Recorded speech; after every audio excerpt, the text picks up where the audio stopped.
दोस्तों, share market से होने वाली इनकम के लिए आईटीआर के फॉर्म आ चुके हैं और सबसे बड़ी खुशखबरी क्या है, अब आपको आईटीआर 1 और आईटीआर 4 में किसी भी फॉर्म में उसको दिखा सकते हो। कुछ कंडीशंस हैं कि कौन सा लॉन्ग टर्म कैपिटल गेन हम दिखा सकते हैं और कौन सा नहीं।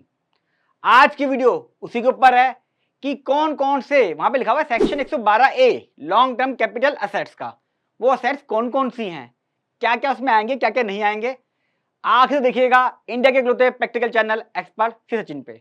और आईटीआर 1 और आईटीआर 4 जो फॉर्म आए हैं उसकी वीडियो ऑलरेडी अपलोड कर चुका हूं, वो जरूर देख लीजिएगा कि कौन कौन वो फॉर्म भर सकता है, कौन कौन नहीं। आज है स्पेशल शेयर मार्केट वालों के लिए, क्योंकि वो थोड़े से परेशान रहते हैं इसीलिए। देखिए, नोटिफिकेशन आ चुकी है 40/2025 29/4/25 को ही। इसमें आईटीआर 1 और आईटीआर 4 के पीडीएफ फॉर्म आए अभी, यानी कि अभी आईटीआर नोटिफाइड हुई है। अब इसका एक्सेल आएगा और फिर आएगी यूटिलिटी, तब आप भर सकते हो। उसके ऊपर अलग से वीडियो बनाऊंगा प्रैक्टिकल, तो सब्सक्राइब कर लें। अच्छा, आप देख भी रहे हो स्क्रीन पे जो नोटिफिकेशन आई है, वो कहती है long term capital gain under 112A up to 1.25 lakh तक इसका है। यानी कि सरकार चाहती है आईटीआर 1 और आईटीआर 4 में आप वो कैपिटल गेन दिखा दें जो आपका माफ है 1,25,000 तक। अब मेरा क्वेश्चन है बहुत वैलिड, दो कॉलम आपने बना दिए, सेल का, परचेज का, और नीचे आ गया कैपिटल गेन। 1,25,000 तक माफ है, मान लिया आप चाहते हो कि माफ वाला रिपोर्ट कर दें छोटे लोग और बाकी बड़े लोग बड़ी चीज भरें। यहाँ पे आप कॉलम में जब सेल डाल ही रहे हो, अगर मैं 1 रुपया लिख रहा हूँ सेल का, तो मैं 2 रुपये भी लिख सकता हूँ। अगर मेरा 1,25,000 का प्रॉफिट है तो ये 6 लाख भी आ सकता था, इस पर टैक्स निकल जाता। भाई हाउस प्रॉपर्टी की इनकम मान लीजिए मेरी 30 लाख रुपए की है एक घर से, वो भी तो अब आईटीआर 1 में लेते हो। किसी की 49 लाख की सैलरी है, वो भी तो इसमें आती है, टैक्स तो निकालते हो ना आप, तो ऐसे इसमें निकल जाता, काम तो आसान हो जाता। चलिए कोई बात नहीं, धीरे धीरे आ रहे हैं, आ तो रहे हैं। अब क्वेश्चन ये आता है कौन सा है। दोस्तों, सेक्शन 112A मैं आपको पढ़ाता हूँ, डिस्क्रिप्शन में लगा दिया है, स्क्रीन पे दिख भी रहा है, मैं आपको उसका क्रक्स बताता हूँ। वहां पे लिखा हुआ लॉन्ग टर्म कैपिटल असेट्स, यानी कि लॉन्ग टर्म कैपिटल गेन के लिए लॉन्ग टर्म कैपिटल असेट्स कौन सी असेट्स, पहले असेट्स समझ लेते हैं, अभी हम गेन पे नहीं आए, असेट्स के बारे पे आए। वो कहता है equity share in a company, यानी कि किसी भी कंपनी के इक्विटी शेयर 112A में आ गए। Units of a equity oriented fund, जो यूनिट्स होते हैं equity oriented fund, equity oriented fund वो होते हैं दोस्तों जब हम पैसा लगाते हैं म्यूचुअल फंड के थ्रू। बड़े बड़े हाउस होते हैं, वो बड़ी बड़ी कंपनी में लगाते हैं, एक प्रपोर्शनेट जो उनका हिस्सा है वो हमेशा लिस्टेड शेयर में लगेगा। तो क्या होता है, इनडायरेक्ट वे में हम कह रहे हैं उसको म्यूचुअल फंड। तो ये म्यूचुअल फंड के लिए मोटा मोटा ये मान लीजिए, डेफिनेशन डिस्क्रिप्शन बॉक्स में दिखा भी दिया है, इसकी वीडियो अलग से बनी हुई है, डिटेल में नहीं बता रहा मैं। तीसरा, अंडर सेक्शन 2 सबसेक्शन 13A के अंदर आता है units of a business trust.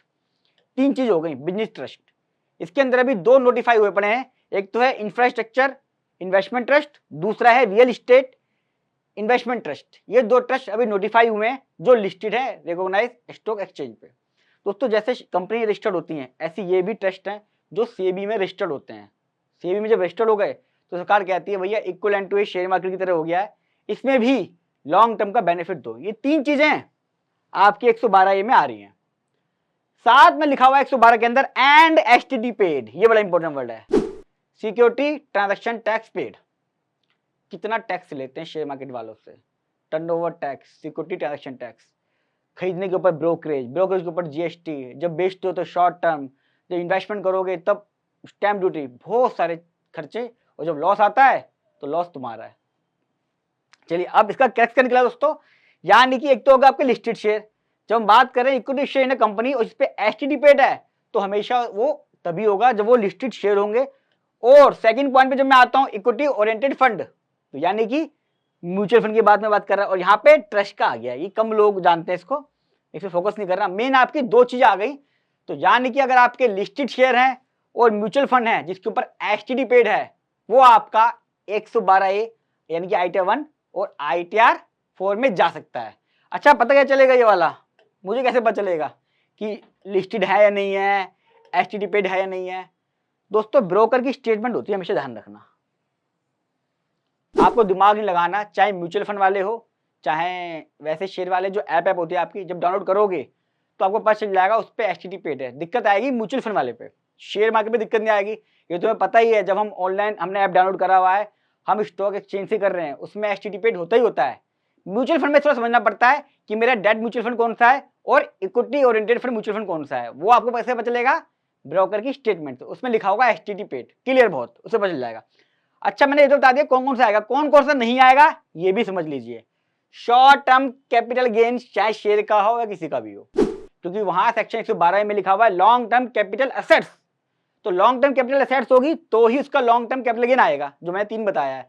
इसका मतलब शॉर्ट टर्म कैपिटल एसेट्स हो या शॉर्ट टर्म कैपिटल गेन हो, चाहे शेयर का हो, कोई सा भी हो, नहीं आएगा।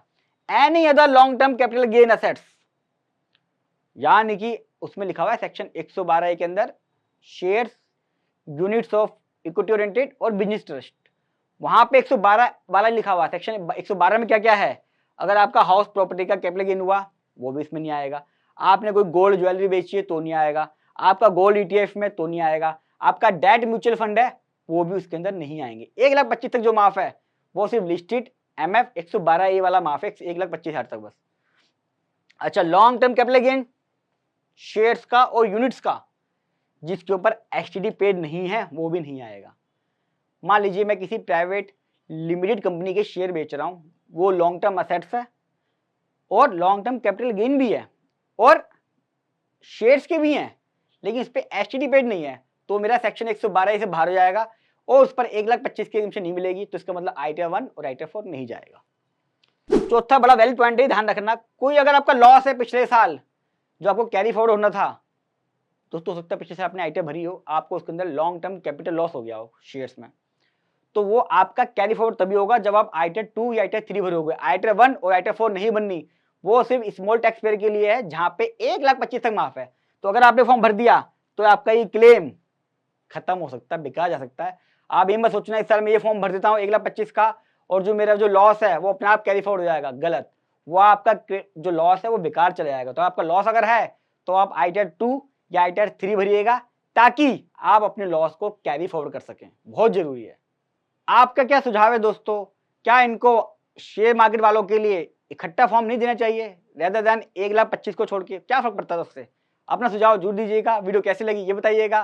फर्स्ट टाइम आ रहे हैं चैनल को सब्सक्राइब कर लें और जितना हो सके इसको शेयर करें, जितना हो सके, क्योंकि लोगों में बहुत कंफ्यूजन है अभी भी कि शेयर मार्केट वालों के लिए फॉर्म आ गया, न्यूज में सब जगह इन्फ्लुएंसर भी ये डाल रहे हैं, पर स्पेशल कैटेगरी है, सबके लिए नहीं है। तो ये जरूरी जानना कि किसके लिए है किसके नहीं। अपनी वीडियो में मैंने डिटेल में बताया है, तो फेसबुक व्हाट्सएप सब जगह इसको शेयर करें। मिलूंगा अगली वीडियो में, तब तक नमस्कार।